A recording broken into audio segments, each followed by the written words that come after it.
Meu nome é Glenn Makuta, sou biólogo de formação, atuo no movimento Slow Food, principalmente pela Associação Slow Food do Brasil, onde eu atuo com a articulação da rede nacional.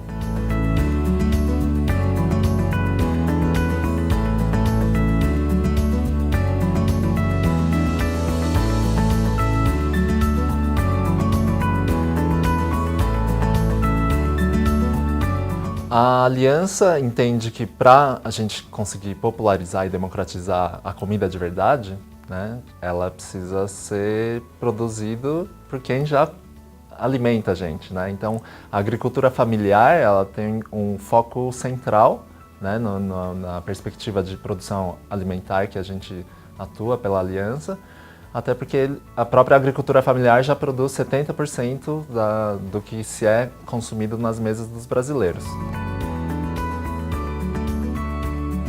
A agroecologia é um movimento, é uma ciência, são saberes, né? Então, é a forma de produção agrícola que vai favorecer a permanência do homem sobre a terra. É uma perspectiva em que não só as técnicas agrícolas são mais sofisticadas, como também a estrutura social de organização também é.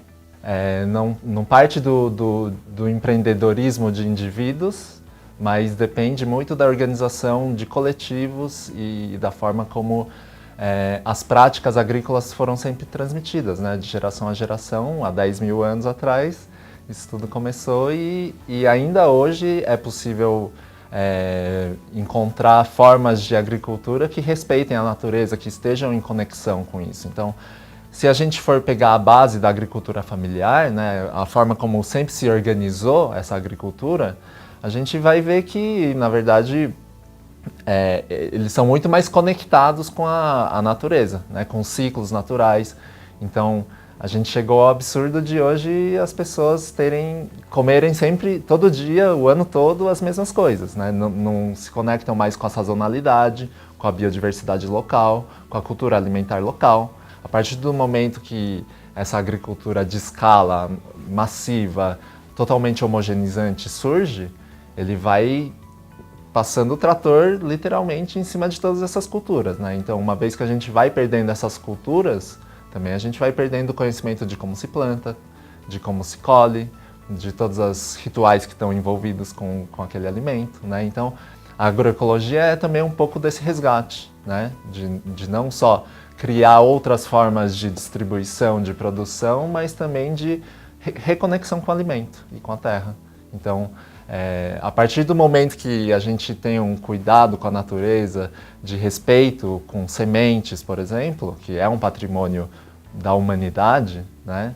Então, a gente acha inaceitável fazer modificação genética, de manipulação genética, né? Para criar soja que é altamente resistente a herbicida, por exemplo, né? Então, se tem até a lenda de que o transgênico serve para produzir mais alimento, mas por um lado ele nem produz alimento e por outro a modificação genética nem é para aumentar a produtividade, né? Mas sim para resistir ao herbicida. Então, em vez de você ter cuidado na hora de aplicar o agrotóxico, por exemplo, você pode jogar litros e litros à vontade que não vai matar a planta de interesse comercial, né? Então, além da resistência a herbicida, o que se tem comercialmente hoje é a resistência a inseto, que na verdade faz com que a planta modificada ela fique secretando inseticida por todas as suas células. E isso afeta diretamente polinizadores, afeta diretamente a saúde humana,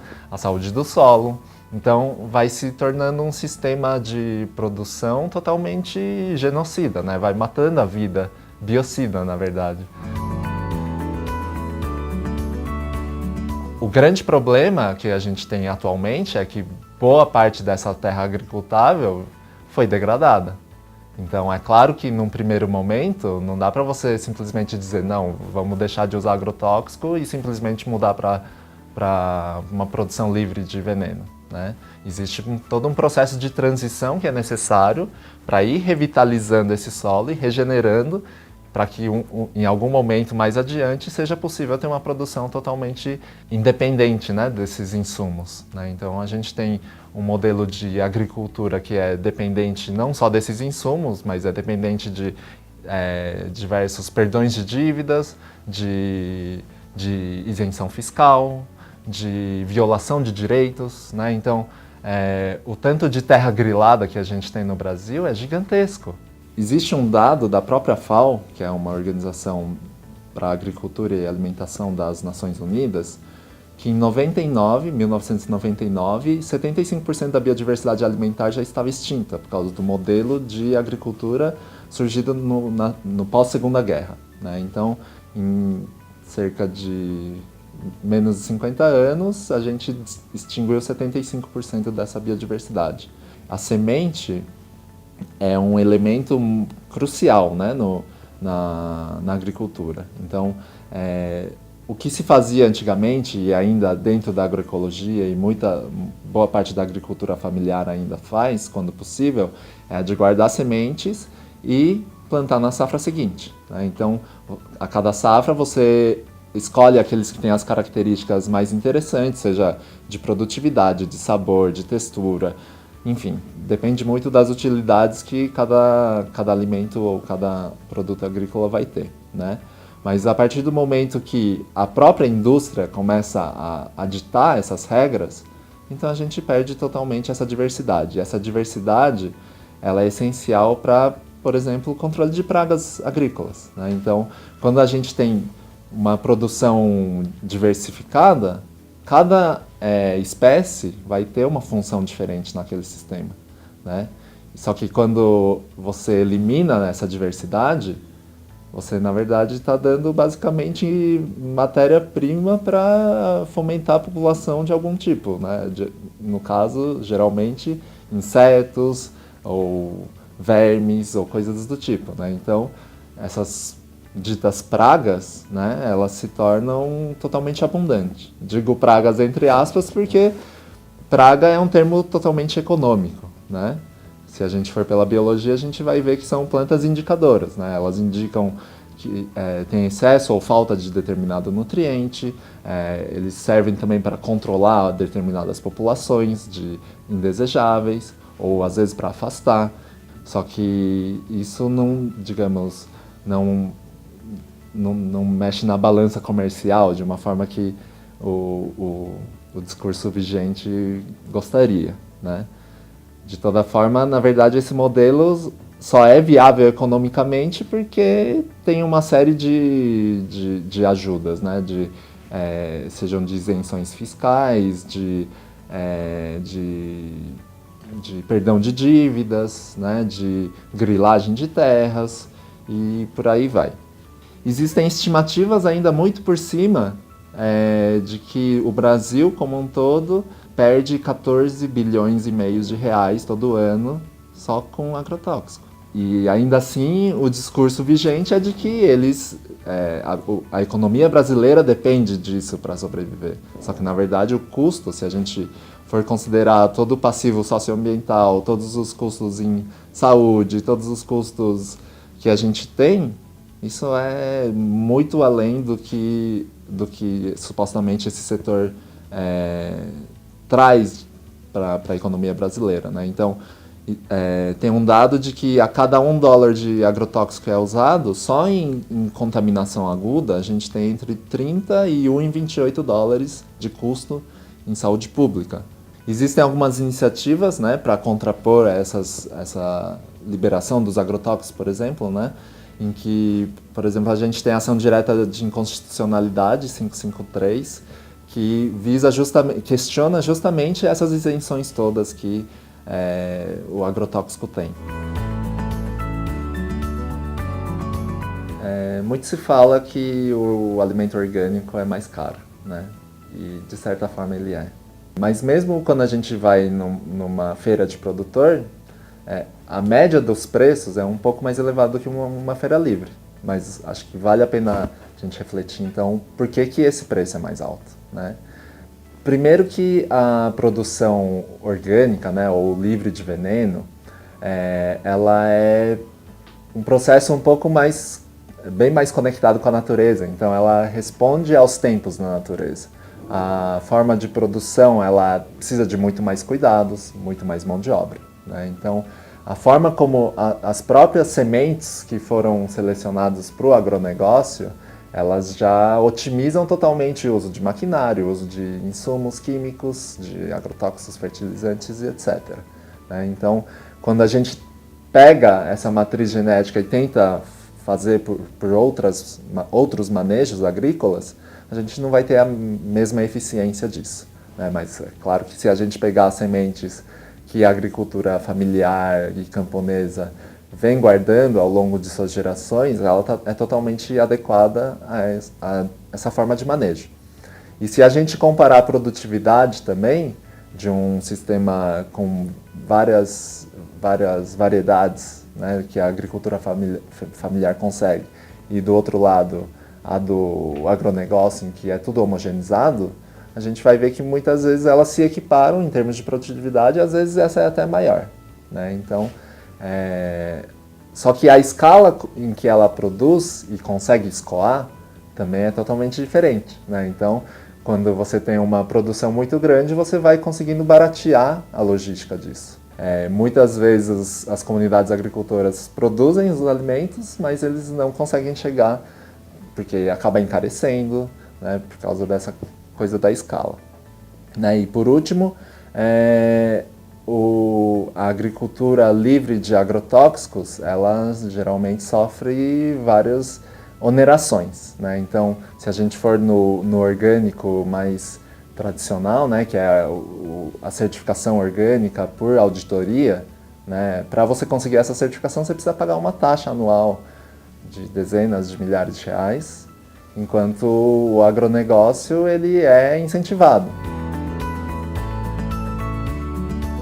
A questão do desperdício de alimentos também é um outro fator muito importante, porque a gente ouve muito o discurso de que o agronegócio alimenta a população, né, e que é preciso a gente apoiar esse modelo de agricultura para matar a fome. Né? Na verdade, esse discurso vem desde a década de 40, 50, e até hoje eles não reduziram a fome em mais de 70 anos. Né? Então, tem alguma coisa errada nesse discurso. Né? E se a gente for ver os dados, a produção de alimentos no mundo é suficiente para mais de 12 bilhões de pessoas. Né? A gente tem 7 bilhões de pessoas, 1 bilhão pelo menos passa fome e outros 2 bilhões ou está desnutrido ou está com sobrepeso e obesidade. Né? Então, é um modelo de produção e distribuição, consumo e descarte que é totalmente irracional, né? Na verdade, ele é muito bem arquitetado, né, para que funcione dessa forma. Mas, então, o desperdício se torna um elemento essencial desse sistema, né, para, muitas vezes, fazer a especulação sobre grãos, né? Existe uma frase que diz que quem controla as sementes controla todo o sistema alimentar e controla o mundo, né? E isso é uma verdade, porque as corporações que produzem sementes são as mesmas que produzem os agrotóxicos e são as mesmas que as farmacêuticas, né? Então, muitas vezes se diz de um lucro triplo, né? Porque elas lucram em todas essas frentes. Um outro elemento que é crucial nesse processo do desperdício de alimentos é o padrão comercial, né? Então, se exige uma determinada estética, um determinado formato para os alimentos. Qualquer coisa que saia daquele padrão é descartado, né? Então, ele deixa de ter esse valor comercial, né? E muitas vezes é um batidinho, é um pedacinho que está podre, mas que poderia muito bem ser cortado e utilizado normalmente, né? Ele não perde seus valores nutricionais e é totalmente apto ao consumo. Muitas vezes, alimentos que são até maiores do que o padrão não são colocados para comercializar justamente porque está fora do padrão. Os alimentos também têm sua individualidade, né? Uma vez que são seres vivos assim como a gente.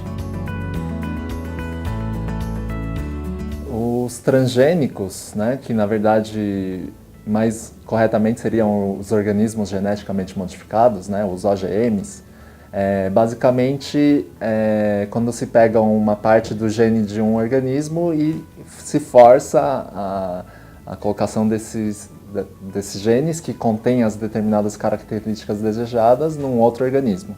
No Brasil, a rotulagem de alimentos com ingredientes transgênicos é obrigatório. Então, independentemente da quantidade de organismos geneticamente modificados que a gente tenha nesses produtos, é importante que a gente tenha o rótulo do T, né, que é um triângulo amarelo com as bordas pretas e um T bem claro. Então todos os alimentos precisariam ter, inclusive produtos de origem animal.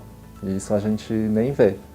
A carne que foi alimentada com semente transgênica, com os grãos transgênicos, né, o leite a gente não vê, mas boa parte deles não são criados a pasto, infelizmente, né?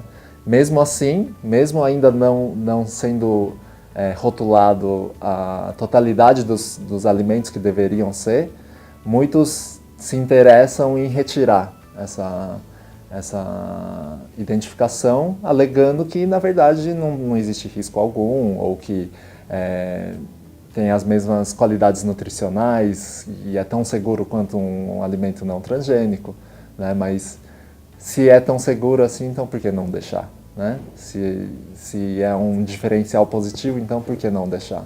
Né? De toda forma, é um discurso que não faz muito sentido se a gente vai até para além da segunda página. Né? Então, é importante que a gente exija essa rotulagem, né? Porque é um direito do consumidor escolher o que ele vai consumir, além de que é importante também que as pessoas saibam dos riscos que existem atrelados ao consumo e produção, né? E de se fomentar essa produção de um alimento contaminado com transgênico. Para a sociedade civil como um todo, existem algumas coisas que a gente pode fazer, né? A gente pode partir a partir do indivíduo, né? Então, das escolhas de consumo, isso é importante de fato, procurar buscar conhecer quem produz seu alimento, né? Como ele está produzindo, e fomentar quem produz de uma forma adequada, né, em respeito à natureza, em respeito às pessoas. E também é importante, para além disso, a gente fomentar políticas públicas. Né? Então, é importante que a sociedade mostre essa insatisfação. No início do mandato do Bolsonaro, no início desse ano, ele extinguiu o CONSEA, que é o Conselho Nacional de Segurança Alimentar e Nutricional, justamente porque a sociedade civil estava se mobilizando de tal forma e pautando por políticas públicas que fortalecessem essa forma de agricultura e alimentação mais adequada e saudável. E isso ia de encontro, né, com a forma de se fazer política desse atual governo. Então, a extinção desse órgão mostra o quão forte ela era e quão importante era para pautar por essas alternativas, né? E diversas políticas públicas surgiram a partir dela, né? Então, a forma como se organiza o programa de aquisição de alimentos, em que os órgãos do Estado adquirem diretamente da agricultura familiar esses alimentos. Então, era uma forma que você transferia renda e gerava renda, né, para os agricultores familiares, de uma forma que garantisse que a produção deles tivesse um destino apropriado.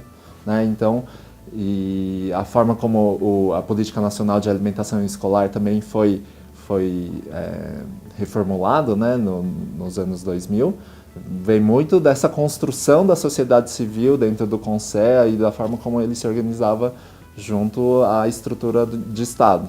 Né? Muita gente não sabe, mas o que a gente ajuda a pressionar quando a gente pega o telefone, manda um e-mail, marca o Twitter do deputado, né, para pressionar, tanto sinalizando bem algumas atitudes dele, mas também sinalizando que determinadas políticas não correspondem ao que a sociedade precisa, isso ajuda a moldar as políticas.